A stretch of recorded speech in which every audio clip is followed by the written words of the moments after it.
எனக்கும் விஜய் சேதுபதிக்கும் அவர் தான் குரு. ஏன்னா, நாங்க 2 பேரும் அந்த படத்துல தான் வெளில வந்தோம். இவ்வளோ தூரம் வந்திருக்கு.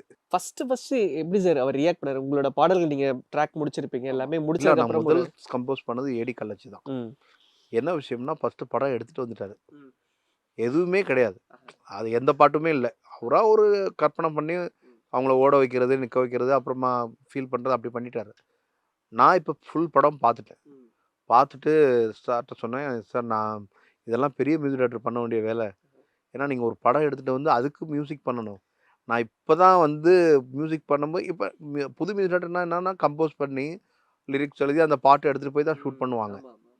முதல் படமே வந்து படம் பார்த்து பாட்டு போடுற அளவுக்கு நமக்கு என்ன எக்ஸ்பீரியன்ஸ் இருக்கு? ஹேராம்ல வந்து ஆ ராஜா சார் ராஜா அத சார் பண்ணாரு. பண்ணது. அந்த அதுக்கு அந்த மாரி யாரும் பண்ணதில்ல. பட் எனக்கு அந்த எக்ஸ்பீரியன்ஸ் எதனால இருக்குன்னா, ஜீவியோட அந்த 45 படம் நான் வேலை செஞ்சதுனால தான். ம். சரி பண்ணலாம் ம். அப்படின்னு எனக்கு ஒரு கான்ஃபிடென்ட் இருந்துச்சு. ம். முதல் பாட்டு அந்த ஏடி காலேஜ் தான் கம்போஸ் பண்ணேன். ம். கம்போஸ் பண்ணி அவர்ட்ட போய் பாடி காமிச்சேன். எதுவும் இன்ஸ்ட்ருமெண்ட்லாம் எடுத்துட்டு போல. ம். சும்மா போயிட்டு, "சார் நான் ஒரு டியூன் பண்ணியிருக்கேன். கேட்குறீங்களா சார்?" அப்படின்னேன்.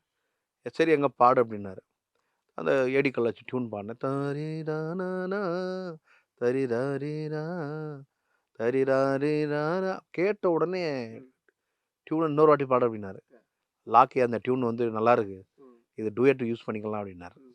இப்படிதான் ஒவ்வொரு சாங்குமே ரெடி ஆயிடுச்சு. Okay sir. நாங்க அந்த ஆத்தா அடிக்கல மட்டும் தான் வந்து கடைசியா பண்ணோம். ம். அவர் சொன்னாரு, "இந்த இடத்துல ஆர்ஆர் வேண்டாம். ம். புதுசா பண்ணலாம். ம். ஒரு பாட்டு போட்டுரு இந்த இடத்துல" ம். அப்படின்னாரு. எனக்கு என்ன சார் எப்படி சார் ஒருத்தங்க வாரியில வச்சு அடிச்சிட்டு இருக்காங்க. ஆ. "இல்ல நீ போனேன் அந்த இடத்துல போட்டா பயங்கரமா இருக்கும்ண்ணே" அப்படின்னாரு. அதுக்கப்புறம் தான் அதுக்கு அந்த ஆத்தா அழிக்கையில் அந்த டியூன் பண்ணேன். ம். அந்த டியூன் பண்ணி வைரம் சார் அப்போ எழுதி குடுத்தாங்க. ம்.